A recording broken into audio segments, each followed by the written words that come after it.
Okay, so we're back here for week 3, and Jason and I are just having a little catch up before we hit record, and we were kind of reflecting on the fact that it might be useful to kind of rewind, take a step back, like go right back to the basics, if you like, and share with you, like, well, ask Jason what it is that he's seen. What is this understanding that we keep talking about, and why is it relevant to this whole subject of addiction?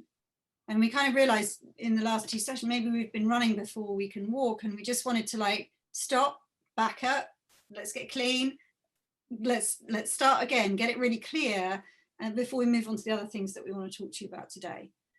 So Jason, over to you. Cool.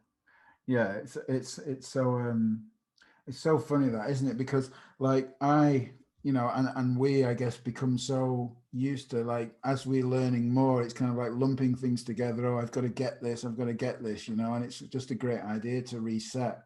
And it looks like that we've really got to, or it can look really complicated. It's kind of like as if there's a big thing. And I got caught out with this recently. It's a funny story to me, because I was Tom Kelly, Dr. Thomas Kelly, who is the most cited academic writer in the Principles, and I've been referring to his articles in all my writing, and he's kind of like, so I one day it just came to me, I wanted to do a podcast on trauma. I thought, who can I ask? Oh, Thomas Kelly, he's wrote an academic paper, it's going to be. So I was a bit like a giddy fan, I kind of like turned up for this podcast recording. Oh, great, we're going to do a podcast and it's going to be really good, all about the subjects of trauma, all the things that happen with trauma, how it's held in the body, all my thinking, about what it was going to be like. And even now thinking about it's funny, because I recorded it and I kind of went to them, I felt kind of underwhelmed with that, it was kind of like, it was really like disappointing. And so a few of my friends, who'd also done the advanced track, I'm in a little group, with the people that I did it with, and they said, how was it? And I said, it was crap. It was really underwhelming. I don't know, this guy, Thomas Kelly, I had him on a real pedestal, and it was like, so like you said to me before, you kind of look back at stuff. I always go back and listen to my podcasts as I make the notes. Mm. And I sat and I listened to this. I mean, I got goosebumps talking about it now, because I sat and I listened to this podcast, and at the end I went, oh my God, it is simple. It is so simple. It's kind of like there is no complex solution or answer to this stuff. And it was like, I had the realization in the moment that it was me in my mind that had made it, as if I'd put him up there on this pedestal and made this idea that he was going to come up with this thing. And I was really waiting for the answer that I'd never got yet, or the insight that I'd never had yet. It's kind of like, but no, really. Like when Michael says, no, really. It's kind of like, no, really. It is that simple. It's like, and I just sat there thinking, wow, I know, when we, like, going back to talking about this understanding, I think I know this understanding, but I can get caught out in it, just in that same way, where particularly in a subject like this, like addiction, that things, again, my mind just defaults to the complexity, like as if it's going to be complex and complicated. And then in the simplicity that we're talking about here, I'm restored back to, I'm woken up again to the realization that, there isn't a complex solution. And that's a great place. It can feel like it's different, can't it? Like, I know when I work with coaches who are training as practitioners, like we have a practitioner program that we do, a Little Peace of Mind, and the coaches will often come to me and say, oh, but this client has got addiction. I don't know what to do with that. I haven't experienced that. Like, this is complicated. Or this client has OCD and I've never experienced that. Or this client is worried about this thing or that thing and I've never had that, so I don't really know. This is really complicated. And that's one of the things we can do with thought. Yeah. Is make things look complicated very quickly and easily. But actually,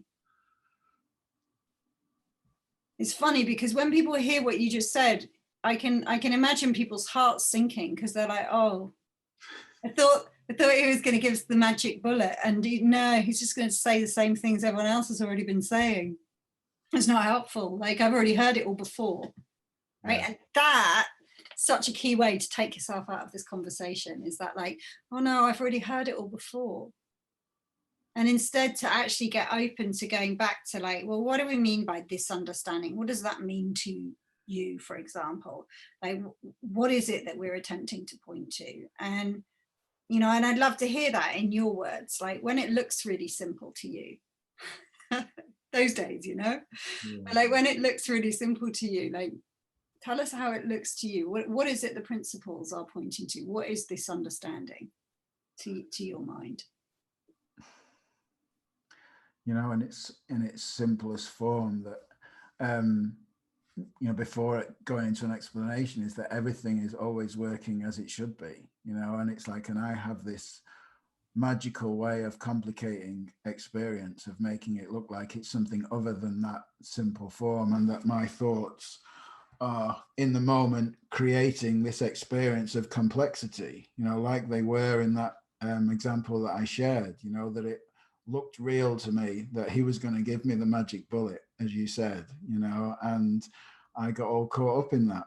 And when I, at the end of it, you know, the experience that I had at the end of it was the realization that, you know, everything is working as it should be. Addiction makes perfect sense, you know, that if I am creating a scary experience in my mind with my thinking about life, about what I think it is, about that stuff that we talked about earlier, about who I think I am, about how I think the world should be, about how other people should be in order to make me okay, or whether things should be in a certain order in order to make me okay, or whatever it is, you know, whatever that stuff that looks real to me, those ideas, those beliefs that I've formulated over time and have become concrete in my mind, as if that's how the world is, you know, when all those things look really real to me, you know, it's kind of like, it's scary. And then escaping from that, you know, with a behavior or process or a substance or something to escape from what feels inside me like turmoil in some respect, you know, or discomfort, or even more subtly, just a niggle, you know, it's kind of like, but just in some way, like, it makes perfect sense that if you go back to the pressure cooker, you know, that like, as the pressure builds up, you know, in whatever small form or big form that it builds up, I want to get rid of it. I want to open the steam valve and let it off. So addiction is that simple to me, is that is how it works. And that's it. And that, you know, what's beyond that, you know, what is beyond that for people, you know, what is true, what is innately true for me or for everyone, you know, it's like that beyond that, you know, when I stop doing that, you know, when I stop revving my mind up, when I stop worrying about how I need to be or how the world needs to be, you know, is that like, there's real joy and real contentment and real peace, and life is being lived through me. You know, I have this experience of being present to all these cool things that are happening without attachment to how they may go, how they may work out, how am I doing, you know, all that stuff that I used to create in my mind, and then becomes like a cool adventure, like being on a roller coaster, safe, knowing you're safe, goes up and down, you know, from time to time, and you know, has thrills, has downs, has ups, and it's like, and it's all okay, you know, it's like, it's all always going to be okay, like nothing can go wrong. I mean, I notice that a lot of the time I get up just kind of excited about what might happen, who I might meet, and just know that nothing can go wrong. You know, it's kind of like, oh, cool. I mean, like, what a great place to live. That nothing, like, really, seriously, no, nothing can go wrong because. Go on. Yeah, no, I was going to say, like, there was a metaphor that I shared on a podcast that a while back that I kind of saw, and it was that it's kind of like you're out in life and you're running around and you're looking for like chocolate ice cream because it's just the best thing ever. Like when you were a kid, you had chocolate ice cream. It was amazing. So now you're running around in the world trying to find chocolate ice cream, and you look in this shop and that shop and this shop, and you sign up on this program, and you buy and you try and earn more money so that you could be able to afford the ice cream, and you get really busy in life looking for the ice cream. And as a result of all that busy, you have to keep taking paracetamol tablets because you're giving yourself a headache, right? And then you go to the doctor and you're like, I have a paracetamol problem, and it's like, no, you're looking for ice cream. That's what you're doing. And the attempt to look for ice cream everywhere in the world outside you and not finding it is really stressing you out and stressing you out and stressing you out. And the best you've got is when you take the paracetamol. Because when you take the paracetamol, like the headache goes away, you get peaceful for a minute. It's kind of, it's a second best to ice cream, but it's the best you can get. Totally makes sense to be taking those headache tablets because you're getting headaches because you're running around looking for paracetamol, running around looking for ice cream. And then all of a sudden, what I shared on the podcast with, when I suddenly saw, like someone pointed to me and they went, oh, it's right there, like it's already in your hand. And I looked down, and in that moment I saw the truth of it. I said to the person, like, it was actually as I came up with that metaphor, I said, it's like I've been looking for chocolate ice cream my whole life, and you just point it down and show me it's in my hand. And so the idea that I need to take paracetamol because of all the running around I'm doing looking for chocolate ice cream, like the need to take the paracetamol falls away, because you've already got everything you thought you were looking for. Like that's what, to me, that's what the principles points to, is like, you got chocolate ice cream in your hands, baby. And you never even knew it. And to me, that's like when you say, oh, you go out in the world and you know everything's okay. It's like you're walking around in the world with a chocolate ice cream in your hand. Like, got the chocolate ice cream, now what can I go do? And it never melts either in my metaphor. So it's just in your hand. Whenever you want it, there it is. And now you can go out in the world and play. And the paracetamol just aren't required, because you're not so frantically searching in the world for the ice cream anymore, because you know you've got it. Yeah. And to me, that's what the principles is pointing to, is like, you already have the ice cream you're looking for. But we don't understand that, and we think it's somewhere to be found in the world outside of us. So our whole lives are spent seeking it without realizing it's already in your hand. Yeah, absolutely. I mean, everything's inside. I mean, that's the thing, isn't it? It's kind of like, and it makes sense that like while you're running around looking for chocolate ice cream all the time, taking paracetamol, that your life seems busy with looking for chocolate ice cream. And it's like, it also makes sense that you wouldn't have much space to experience much of what's already there that you just don't know about when you're. Well, no, because I was looking for the next thing, right? And the next thing, and the next is that gap that we talked about before. I've got this lack. How do I fill it? And the only place I can go to fill it is, because it's easy to see, in this world of apparent form in front of my eyes. And it's and because what we're looking for is impossible to find there, it's tiring, it's exhausting, it makes me feel very anxious and quite depressed. And then we wonder why we've got this epidemic of like mental health diagnoses. Is because the very hunt in looking for something in the world outside of us, for something that can't be found there, is tiring, exhausting, can make you quite anxious and depressed. Yeah. No wonder. And again, reaffirming the simplicity of what you're saying, you know, it's kind of like that for many people listening who might have been in that repetitive pattern or struggle, you know, the searching for so on, it's kind of like, if this seems too simple, it's because it is, you know. It's kind of like, it's, and we're so addicted. I think we mentioned it earlier, you know, about being addicted to complexity, that it's like, I've heard this many times and I've gone, that can't be right, it's too simple, you know. It's kind of like, it's really just, you know, and it's like, oh, well, no, actually it is really that simple, you know. It's kind of like you said, you know, it's in your, it's there, it's always there, it's always been inside of you, you were born with it, it's never been taken away, you know. It's kind of like, there was a quote the other day and I can't remember it, but it's kind of like, it was out of a Rupert Spira book, but it was like, who we are is never damaged, untouched, unbreakable. Nothing can be taken away, you know, and nothing can be added. You know, it's kind of like, it's just perfect. You know, there's more to it than that. I can't think of the exact words, but it was,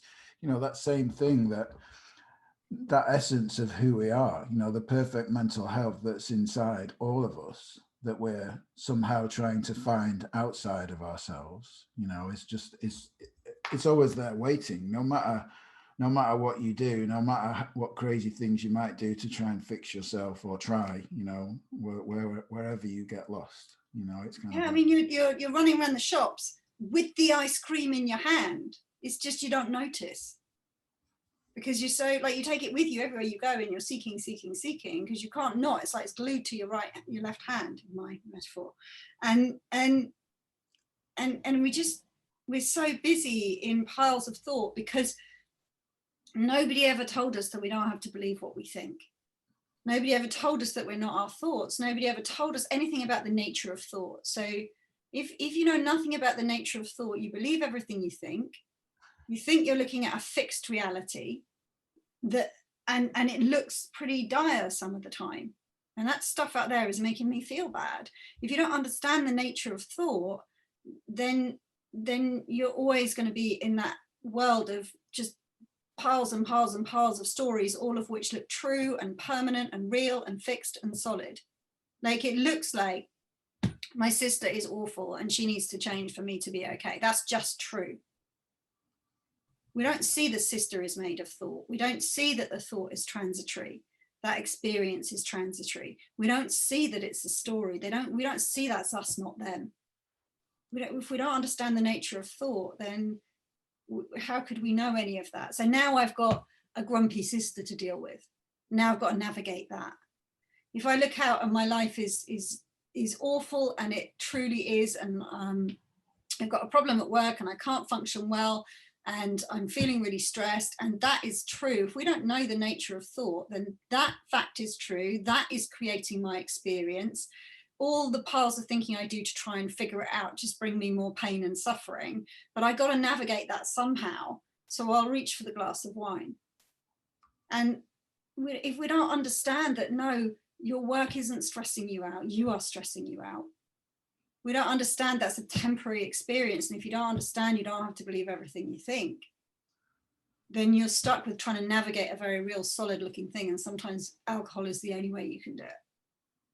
But if you understand the nature of thought, you stop, your relationship to thought changes so seriously. Your relationship to your sister changes, your relationship to your work changes, your relationship to your life changes, such that you're no longer up against something solid and real that you have to navigate, cope with, deal with by escaping from it. So that to me is the principle of thought, and the understanding something about the nature of thought and how it works changes our relationship with it, such that there are no longer solid, real looking, terrifying stuff we have to contend with. That means we turn to addiction. The principle of awareness, to me, is this built-in capacity that we all have to understand ourselves and how we work. Like, that's built into us. That's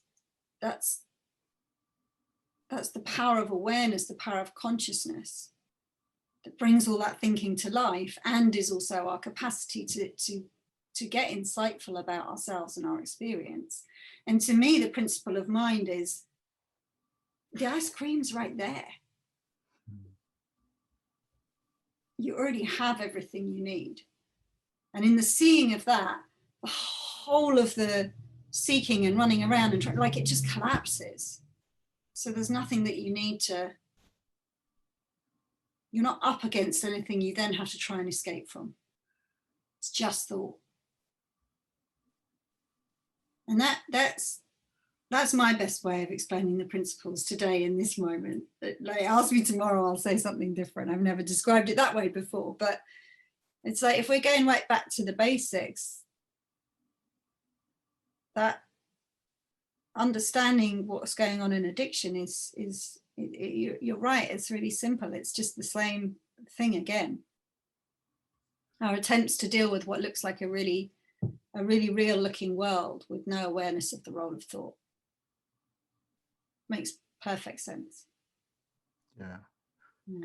And I think often people who understand the principles, like in my experience, it was I got a sense of this and my life changed, and then I went, oh, but what about addiction? You know, it's kind of like as if that was a separate thing.